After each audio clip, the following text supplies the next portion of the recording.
처벌함입니다. 지난 시간까지 개발연대를 열었던 대표적인 경제사건들, 그리고 개발연대를 개막한 인물들에 대해서 전해드렸습니다만, 오늘 이 시간부터는요, 그 시절 우리는 어디서 어떻게 돈을 끌어와 경제를 일으켰는지 그 이야기를 해보겠습니다. 다 아시는 것처럼 뭔가를 해보려면 돈이 필요합니다. 국가나 개인이나 마찬가지입니다. 그런데 그 시절 우리한테는 돈이 없었습니다. 자원도 없었습니다. 뭐를 하나 해보려는데 미천이 없는 격이었습니다. 우선 미천부터 만들어야 했습니다. 대일 청구권 자금을 받아내기 위한 일련의 협상이나 또 독일에 광부와 간호사를 파견했던 일, 이 모두 우리한테 경제를 일으킬 미천이 얼마나 절실했는지를 보여주는 사건들이었습니다. 이 이야기는 1961년 5월 16일 군사정변이 일어난 이후부터 전개가 됩니다. 오늘 우리들이 벌기한 것은 결코 군인 자신들이나 어떤 특권층을 위한 것이 아님은 군대가 바로 국민의 군대라는 점에서 명백해지는 사실입니다. 군사정변 직후 군사혁명위원회는 전국의 비상계엄령을 선포하는 한편 민주당 정권을 인수할 것을 선언하고 국회를 해산시켰다. 그리고 그 이튿날인 5월 18일 육군 사관학교 생도들은 서울 거리를 활보하며 군사혁명을 지지하는 시위를 벌였다. 전국은 일사불란하게 재편되었고 주도권을 잡은 인물은 정변의 주체인 박정희 그리고 김종필 등이었다. 그 가운데 김종필은 중앙정보부를 창설하는 등 군사혁명 정부 제2인자로서의 자리를 은밀히 다져나가고 있었는데, 혁명 지지 시위를 벌였던 육사생도 목소리가 아주 카랑카랑하던데. 예, 그렇습니다. 중앙정보부장 김종필. 서울 시내 모처에서 그가 만나고 있는 인물은 삼성물산의 이병철 회장이다. 다름이 아니라 지가 오늘 우리 이 회장님을 이곳에다 은밀하게 모신 것은 그렇게 긴장하실 거 없어요. 예, 그러시면 편히 듣겠습니다. 외자 도입권인데요. 외자 도입건이요? 다른 사람은 몰라도 저는 이 회장님의 능력을 믿어요. 이 회장님께서는 4.19 혁명 전에 이미 비료 공장 건설을 위해서 외국에서 자본을 도입하려고 하지 않으셨습니까? 예, 그랬습니다. 그런데 4.19 혁명이 나고 부정축제 혐의자로 검찰의 조사를 받았고 또 5.16 군사혁명이 있고 나서도 뭐 또 그런 일도 있었고 해서요. 혁명정부가 회장님을 두고 탈세를 했다고 해서 부정축제자로 몰았던 일은 진심으로 유감입니다. 네, 박정희 장군 앞에서도 분명히 밝히십니다만은 혁명을 했다는 본보기 차원으로다 기업인들한테 그런 식으로 욕을 보여서는 안 됩니다. 기업인들이 제대로 활동하지 못하게 사지를 묶어놓고 이 나라 경제가 된다고 보십니까? 이 나라 경제가 계속 이런 식이라면은 당신들이 혁명을 한 정당성이 확보되겠습니까? 단단히 화가 나셨던 것 같은데 회장님께 경솔했던 점 지가 사과드리겠습니다. 그런 의미에서 지가 약주 한 잔 올리겠습니다. 아니 뭐 이렇게 무릎까지 연배가 높으신 분한테 예의를 갖추는 것뿐입니다.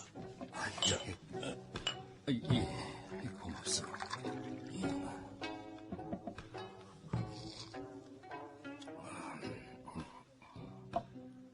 단도직입적으로 말씀드리겠습니다. 혁명정부는 경제를 일으키는 일을 역사가 부여한 절체절명의 과제로 생각하고 있어요. 삼성과 삼호, 조선 견직에는 비료를, 동양으로 보고 대한산업에는 제철을 생각하고 있습니다. 부장님께서 그렇게 단도직입적으로 말씀하시니 저도 그렇게 엽죽했습니다. 그 사업권을 줄 테니 해당 기업은 알아서 외자를 유치해라, 이런 뜻입니까? 매사에 불명하시다는 건 알고 있습니다만 그렇게 핵심부터 물으시니 예, 그랬습니다. 외람되지만 한마디만 허것입니다. 개별 기업의 교섭으로는 외자 도입 이 천년만년 해봐야 어렵습니다. 정부가 주도적으로 나서겠습니다. 미국, 일본, 유럽 등 세 나라에다 외자 유치단을 파견해야 됩니다. 예, 그렇게 하겠습니다. 그리고 외자 유치단을 파견한다 해도 돈을 빌리는데 담보가 있어야 된다는 건 상식입니다. 돈을 빌려줄 사람의 마음을 끌어당길 담보가 우리한테는 없습니다. 민간 차원을 도입할 때 정부가 나서서 지불 보증을 하겠습니다.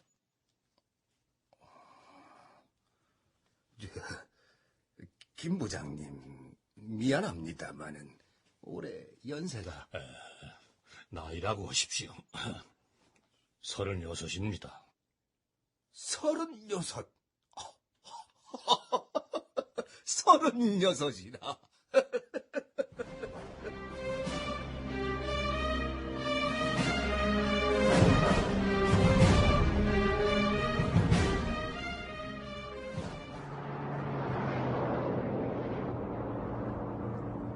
회장님, 집에 도착하려면 안좀 멀었더나. 아니, 곧 도착합니다. 그런데 무슨 생각을 그렇게 골똘히 하고 계십니까? 국민들은 군사혁명위원회, 아니죠, 국가재건 최고회의로 이름을 바꿨지. 국가재건 최고회의에 대해서 뭐라 카드노? 글쎄요, 여러 말들이 있습니다만 올해 못 갈 거라는 말도 있고. 올해 뭔가? 예, 와, 원래 군 내부에서 힘있던 세력들도 아니었고 정치를 해본 경험도 일천하고 무엇보다 나이들이 어려서. 내가 보기엔 보통 놈들 아니야. 지난번에 만났던 박정희도 그렇고 이번에 만난 김종필이도 그렇고 보통 놈들이 아니야. 총으로 권력을 잡은 사람인데요, 그럼. 그래서라기보다도 뭔가 분명히 남다른 데가 있는 놈들이야. 그러시면 그 사람들이 내민 손을 잡으실 생각이십니까? 그 손을 잡을 거냐? 원래 장사꾼은 말이야, 파트너를 지대로 만나면 앞뒤 가리지 않고 일을 해야 하는 법이다. 파트너를 제대로 만난 겁니까, 그럼? 그건 이제 찬찬히 두고 봐야지. 돈병철. 한때 사람들은 그를 두고 돈병철이라고 불렀습니다. 그만큼 돈이 많다고 해서 말입니다. 그렇다면 이병철 회장은 어떻게 그 많은 돈을 벌 수 있었을까요? 바로 사람 보는 눈이 탁월해서였다고 합니다. 사람을 유심히 꼼꼼히 제대로 보는 능력이 있었다는 것이죠. 이후 이병철 회장은 군사혁명정부 인물들과 손을 잡고 일을 하게 됩니다만, 어쨌든 이 당시 이병철 회장의 눈에 박정희와 김종필로 대표되는 젊은 군인들의 모습은 어땠을까요? 한편 또 하나의 시선이 이들 군사정변 세력들을 눈여겨보고 있었습니다. 바로 일본이었습니다.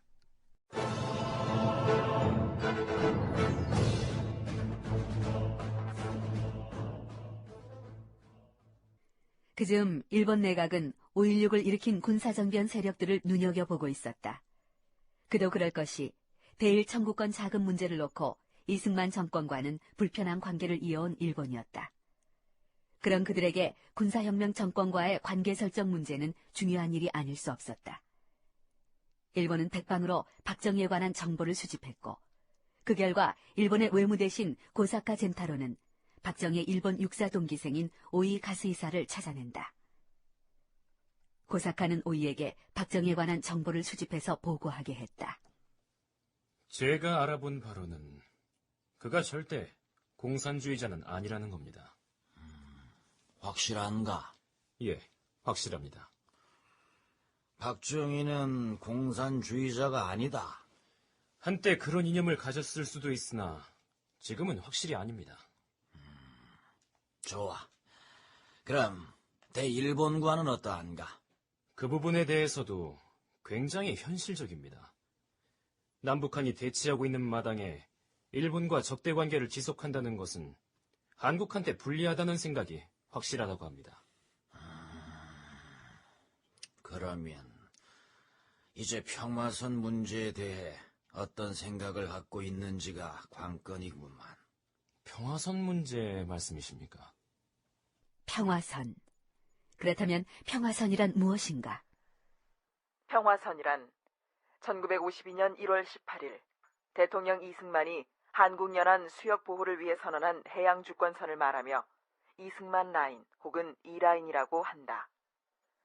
이 평화선은 해안에서부터 평균 60마일에 달하며 이 수역에 포함된 광물과 수산자원을 보존하기 위해 설정한 것으로 일본의 반대가 극심했다.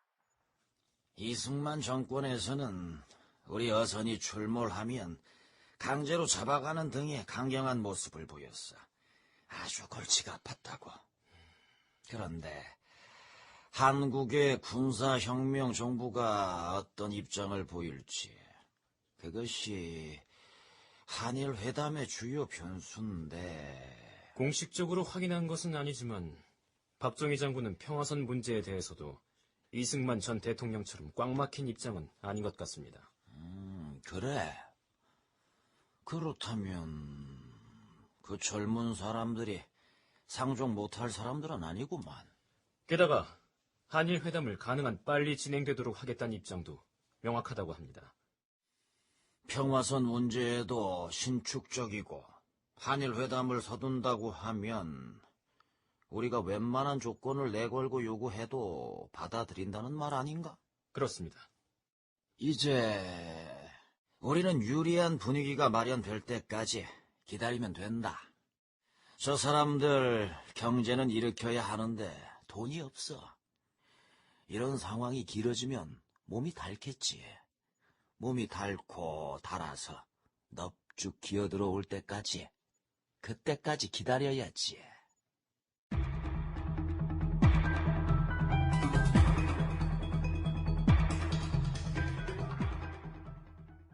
한편 그즈음 국가재건 최고회의 의장으로 자리를 옮긴 박정희. 그가 한 인물을 만나고 있다. 이동환. 1942년 도쿄 상대를 졸업했으며 서울시 내무국장, 내무부 차관을 지낸 인물이다. 박정희는 이동환을 주일 대표부 공사로 발탁해둔 상황이었다. 임자, 예, 일본의 저 사람들, 이 박정희가 어떤 수를 들고 나오는지 꼼꼼히 따져보고 있을 거요. 그래서 나는 임자한테 중책을 맡기려고 해. 예, 각하. 임자는 일본에서 공부를 했고, 특히 저 임자가 공부한 동경대 동문들 가운데는 오히려 감방장관도 있고 고사과 외상도 있다면서. 예, 그렇습니다만. 고사과 외무상은 어떤 사람인가? 제 기억으로는 수재형에다가 매사 치밀했던 사람입니다. 교우들과 관계도 아주 좋았고요. 치밀한 놈이 교우 관계까지 좋았다. 이 녹록치는 않겠구먼. 인자, 예, 우리가 일본한테 얼마까지 받아낼 수 있겠소? 대일 청구권 자금 말씀이십니까? 현실적으로 우리가 얼마를 내놓으라 하면 되겠소? 대일 청구권 자금을 요구하실 요량이십니까? 받아내야지. 경제를 이렇게 보려고 하는데 뭐 가진 게 없잖아. 응? 이병철 회장을 위시해서 기업인들 등 떠밀어 외자 유치해 오라고 하고 있지만은 그러나 이 정부가 나서는 것만 하겠어요? 응? 우리 얼마나 받을 수 있겠소?